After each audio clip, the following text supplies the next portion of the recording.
जय भीम, नमोबुद्धाय। मैं श्री रामनंदन आप सभी का हार्दिक अभिनंदन करता हूँ।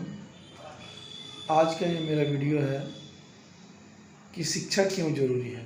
एक मैडम है, बहुत ही अच्छा पढ़ा रही हैं और ये कुछ बातें बता रही हैं जिसको आप लोगों को सभी को सुनना चाहिए। क्यों ना, शिक्षा का मतलब क्या होता है? शिक्षा का मतलब सिर्फ ये नहीं होता है कि आप पढ़ लिख लिए, सरकारी सर्विस ले लिए और अपनी ज़िंदगी जी रहे हैं। नहीं, शिक्षा का मतलब ये होता है तर्क करना, किसी भी बातों पर, किसी भी चीज़ों पर डायरेक्ट विश्वास नहीं करना जब तक कि उसको जानना नहीं। जिस प्रकार से जियो आया था ना, पहले सबको फ्री में जो है सिम दिया था और देखिए आज क्या कंडीशन है। पहले जो आप लोगों ने सिम लिया होगा उसमें क्या होता कि अनलिमिटेड आपको इनकमिंग कॉल की सुविधा मिल रही थी फ्री ऑफ कॉस्ट। लेकिन अभी क्या है, इनकमिंग कॉल के लिए भी आपको रिचार्ज करना पड़ रहा है। ये फ्री का फ़ायदा है। तो पहले आपको किसी चीज़ का लत लगाया जाता है और लत जब वो आपका हैबिटेड हो जाता है ना, आदी बन जाता है, तो आप खुद ही उसके मरीज बन जाते हो, तो उसको लेना आपके लिए मजबूरी हो जाता है। वहीं इलाज हो रहा है। तो इसलिए शिक्षा क्यों जरूरी है, कैसे गवर्नमेंट जो है हमारे बच्चों, हमारे जीवन को थोड़ा थोड़ा करके बर्बाद कर रही है, ये आप लोग को इसमें देखने को मिलेगा। और जीवन का सबसे इम्पोर्टेंट अगर हथियार कोई है तो वो है शिक्षा। रेल ऑलरेडी प्राइवेट लोगों के हाथों में हो गया है। तेल देख ही रहे हैं कितना महंगा हो गया है। 110 15 बना दो, बढ़ा दो, उसके 1 रुपया 2 रुपया कम कर दो, यही है। तो इसी प्रकार से अब जो है अगला बार शिक्षा पर, ताकि लोग शिक्षित ना हो, ताकि सवाल ना करें और हमारे गुलामी में, मनुवाद के चंगुल में फंसे रहे। इसीलिए बहुजन समाज से मेरा खास करके रिक्वेस्ट है सभी समाज के लिए कि आप लोग इस वीडियो को एक बार जरूर सुने। देखिए मैडम क्या बता रही है, बहुत ही अच्छा बात बता रही है, एक बार सुनिए। प्राइवेटाइजेशन अच्छी चीज़ है अगर लिमिट में की जाए। आज की सरकारें ज़्यादा कर रही हैं। अभी आपके सामने एक एग्जाम्पल देती हूँ। हरियाणा की सरकार ने एक नया प्रोजेक्ट लॉन्च किया है, अगर तुम्हें पता हो, जिसमें सरकार ने, लिखित में आया था अखबार में, सरकार ने क्या कहा, अगर किसी की सालाना आय 1,80,000 से कम है, ये बहुत ही कम है, 1,80,000 पूरे साल के, किसी को इतने से कम मिलते हैं, तो वो अपने बच्चे को अगर सरकारी स्कूल में भेजता है तो उसको 500 रुपये फीस देनी पड़ेगी। 500 रुपये फीस देनी पड़ेगी।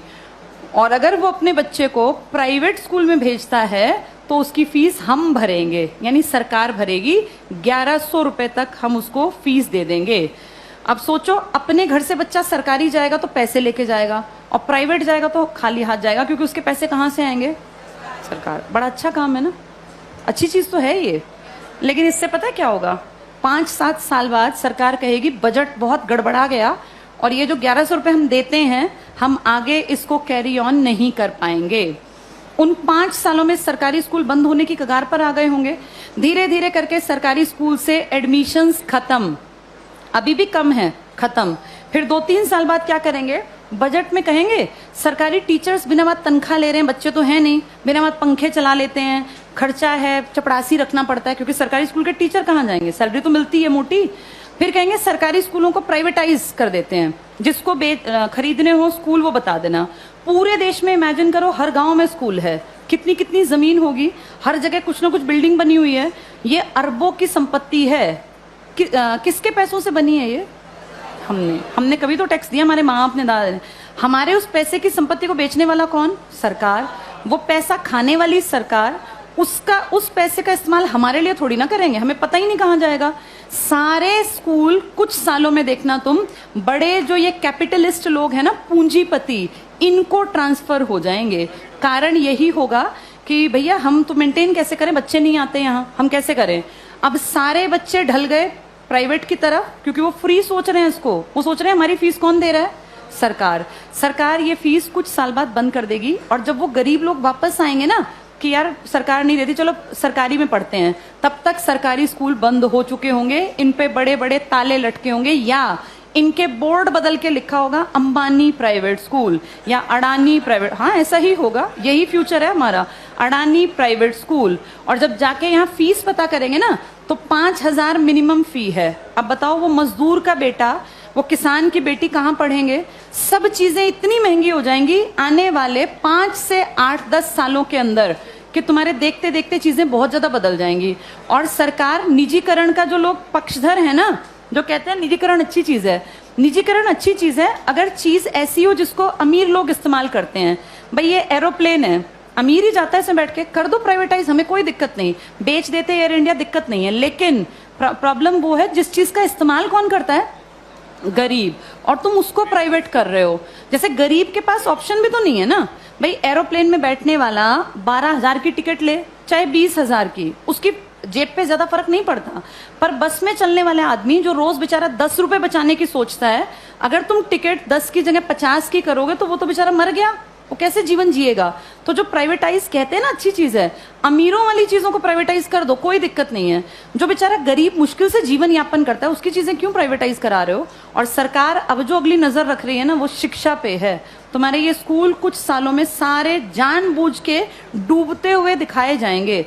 ये सब चीजें ना इतनी प्लानिंग से होती हैं कि पता नहीं चलता कैसे चीजों का स्तर पहले धीरे धीरे धीरे गिराया जाता है और ऐसे दिखाया जाता है काम नहीं कर रहे, काम नहीं कर रहे। आज की डेट में किसी इंडियन से पूछो सरकारी स्कूल का क्या हाल है तो वो 100% क्या कहेगा कि बहुत बकवास, कुछ पढ़ाई नहीं होती। ऐसी पिक्चर दिमाग में क्रिएट करके और 10-20 साल में रास्ता बन गया कि हर आदमी के मन में कि यार ये बकवास है, बहुत पैसा खाता है सरकारी स्कूल सरकार का और करता कुछ नहीं है, तो फिर इसको प्राइवेट करना बेहद आसान है। ऐसे ही बिजली में किया गया, ऐसे ही रेल में किया गया। जब चीजें प्राइवेट होती हैं तो पैसा क्यों कमाने लगती हैं भाई? सरकारी क्यों नहीं कमा पाती? क्या ऐसा है प्राइवेट में कि पैसा कमाने लगती है वो चीज? प्राइवेट में आदमियों से काम लिया जाता है, सरकार में निकम्मे जानबूझ के बनाए जाते हैं। अगर इन सरकारी स्कूलों पे time to time school inspectors आए, हर मंडे चेकिंग हो, और स्कूल इंस्पेक्टर का काम ही ये हो कि आपके अंडर जितने स्कूल है ना वो आपको मंडे ट्यूसडे फ्राइडे जाके चेक करने हैं। किसी भी क्लास में इंस्पेक्टर जाए, तीसरी क्लास खड़ा हो, किसी बच्चे को यहाँ लिख के दिखाओ, नहीं लिखना है तो किसकी जिम्मेदारी है? ये पकड़े जाएं। अगर 2 साल ढंग से काम कर लेंगे टीचर्स कैसे नहीं पढ़ाएंगे? टीचर्स इसीलिए नहीं पढ़ाते क्योंकि टीचर्स को पढ़ाने का माहौल ही नहीं दे रखा, इतने फालतू के काम दे रखे हैं ताकि आने वाले सालों में दिखाएं कि ये बकवास स्कूलें बंद करना ही ठीक है।